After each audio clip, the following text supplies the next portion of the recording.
Alright, so I want to make a video updating everyone on the new cases, as well as talk about some important things. We do have some pretty big stories that have came out over the last day. So let's get right into it here. Alberta has 20 or had 25 new cases yesterday, which I believe is the low. I'm pretty sure it is the lowest since I've been recording the amount every day, and I've been doing it for I think a little over 2 weeks now. So that's a very good sign that we're down so low. That's the second day in a row where we've actually no, we didn't trend down yesterday, but again, we are down, and we are down from the if you take the average of the last week, we were down the last couple of days. So it's a good sign. But again, one day, not a trend. So I'll wait and see. For all we know, there'll be 100 cases again tomorrow, which will suck. But we'll see. If tomorrow's cases are below like 60 or 70, that'll be a very good sign. Alberta is up to 1,373 cases with 26 dead, 447 people recovered. Again, I'm not sure how they confirm that. If you have to go back, if you have to report it yourself, how they do that, I have no idea. But 67,117 tested. So Alberta has tested a ton of people. Canada, on the other hand, isn't looking quite as good. They're up to 18,447 cases with 401 dead. So I believe it's the first day, maybe the second day. I forget if we were yesterday, but today we were definitely over the 2% death rate, which again is still very good, especially compared to other countries. But again, our death rate is slowly trending up, which isn't a good sign. But as a whole, it's looking like we're actually doing not bad. Um, I will reiterate, like I've been saying, I still don't think that this is worth completely shutting down the economy. I've been listening to a lot of interviews of, experts, or maybe not people that are experts, but people that are very knowledgeable. At least, their opinion should be taken, very seriously, and that most people seem to say that that it's not a good idea. I heard a guy say that he said that he would understand shutting things down for 2 or 3 weeks, but anything more than that, I think is going to really hurt us. And the problem with making this point is people are going to take it the wrong way, and that a lot of people seem to think that when we come out of this and be like, yep, we're turning things back on, that the economy is just going to turn right back on like a light switch. Like you can just shut it on and off and it's going to be the exact same. The problem is when we turn the light switch back on, it's going to be a lot dimmer than it was when it was on last. And that's a pretty good analogy, I'd say. And that, like I say, the economy is not just going to turn right back on, especially in Canada. We had a very weak economy to begin with in Canada, and I think we're going to realize just how weak it was when we come out of this. That a lot of people that, like I say, they think they have jobs, when this is all over, they're going to go right back to work and things will be back to normal, but a lot of people aren't going to have jobs. um, or maybe they do have a job but they're not making as much. They're gonna have to cut salary. They're gonna have to, whatever. They're gonna lose money. So that's not gonna be a good thing. And that's, like I say, that's something to look out for. Um, like I say, keep an eye out for that, and plan for that too. Like if you can find a way to plan for that, plan for that, because it's gonna happen. Anyway, let's get to some other important things here. This is from the National Post. Um, they go on to say the majority of Canadians support government bailouts for media organizations that are facing a collapse in advertising revenue since the COVID-19 pandemic shut down businesses across the country, according to a new poll. Um, it found that 7 in 10 Canadians, 26%, somewhat support or 40 or support or somewhat support 41%, the federal government spending financial aid to failing news organizations. A majority of Canadians also agree, 39, 36%, or somewhat agree 26%, that Ottawa should treat media bankruptcies and layoffs as an emergency because journalism is essential to keep Canadians safe during the crisis. Um, the survey notes that Canadian media outlets have seen advertising revenues fall as much as 60%. Nearly 500 journalists were laid off in the first 2 weeks of the lockdown. I'm not going to read any more because it's painful to read this, but this makes absolutely no sense, because the same people that, the overwhelming majority of people, don't support bailing out the banks and all these big corporations, but yet you support doing this. Like CBC is a corporation. Why are we bailing them out? Again, the people that make these arguments in debate, like they'll always bring it up as a debate against people on the right because they think that people on the right support that kind of stuff, even though most of them don't. But yet you'll turn around and support stuff like this. Like, again, it makes zero sense.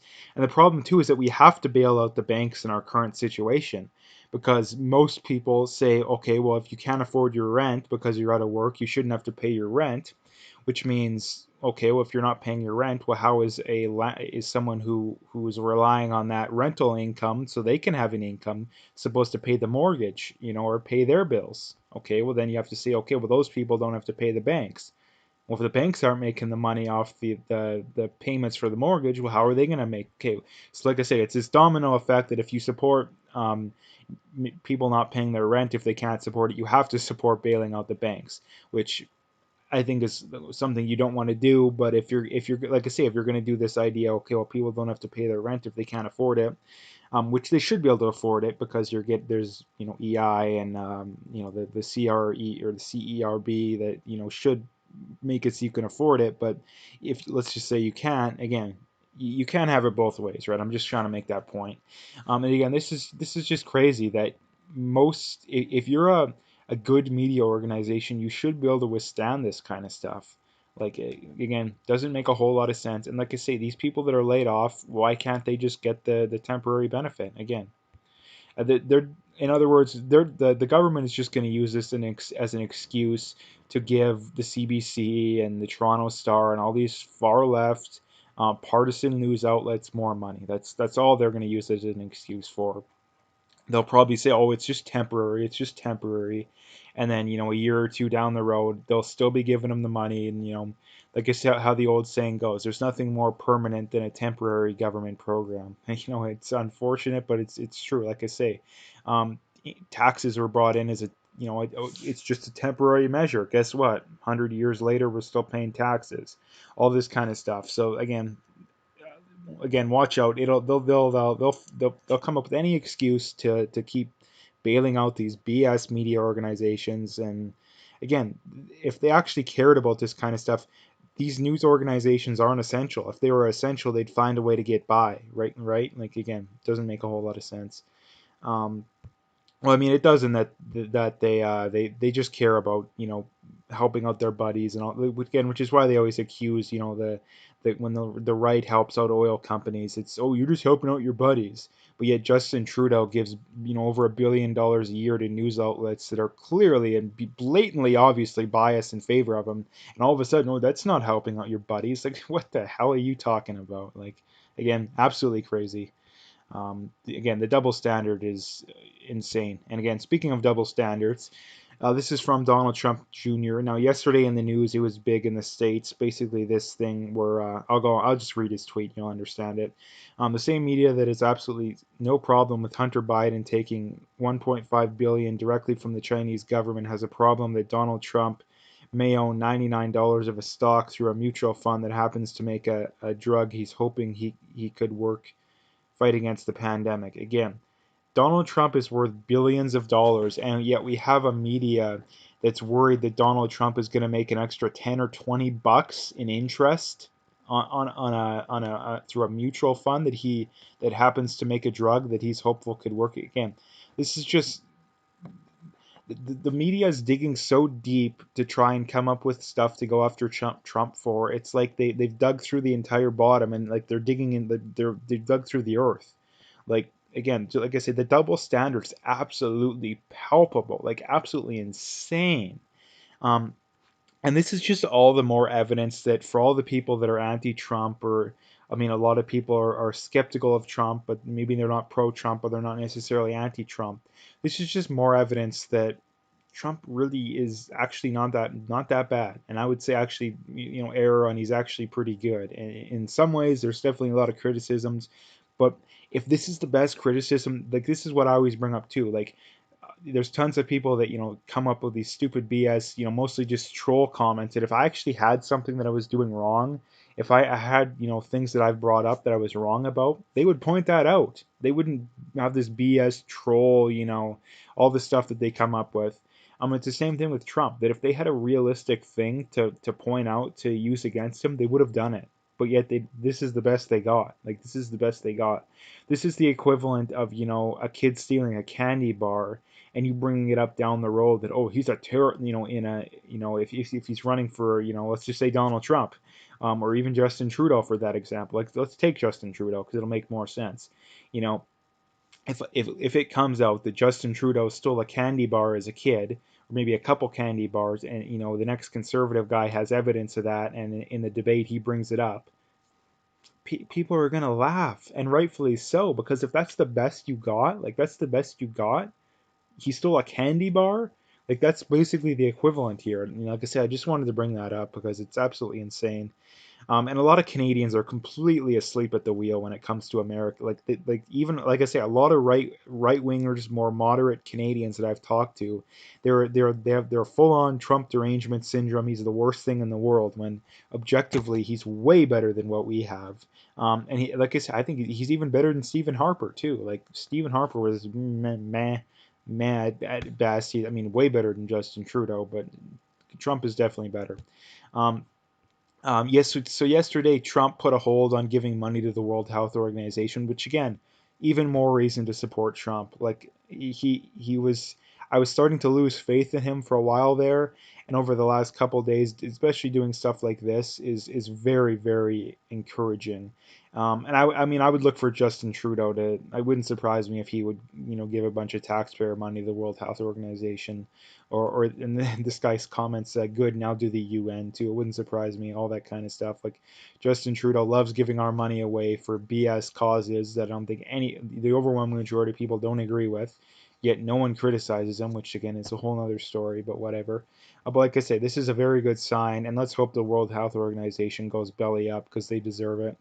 Um, and the last thing I wanted to bring up here is a kind of a parody news story from the Babylon Bee. Again, they're very funny. Check them out on Twitter if you haven't already.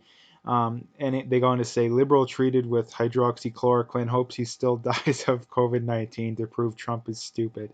And again, it wouldn't surprise me that, watch, like this hydroxychloroquine is very encouraging. I've heard several more doctors. It seems like one every day comes out and says, yeah, I've given a patient or patients this and it's helped out a lot. And like I say, because Trump talked about it early on, it wouldn't surprise me if you start to have maybe not something like this, but it wouldn't surprise me if like the Canada, like some of these Canadians like, oh no, we're not going to use it. Again, wouldn't surprise me in the least bit. But anyway, I just wanted to bring that up. The last thing here, and then I'll leave it there. Like I always mention, at least I'm going to start mentioning. YouTube, it's only a matter of time till they censor me. They probably already have, but just, I mean, it wouldn't surprise me if they just flat out ban me. So check out my BitChute channel. Again, if you don't have BitChute, again, they're more than likely going to be the next big video platform, at least in this realm. Maybe not like gaming and stuff. But check me out there, subscribe. Actually, you can see I'm actually getting pretty much the same amount of views. So again, that's kind of leads me to believe that YouTube is rather biased, because if I'm getting the same amount of views and I've only posted like 20 videos on there compared to like 200 on YouTube, I think that kind of proves that they're biased. Again, but again, that's the last thing there. So if you like the video, make sure hit the like and subscribe. I do have my PayPal and email linked in the description. I appreciate any donations, but really just hit that like and subscribe if you haven't already.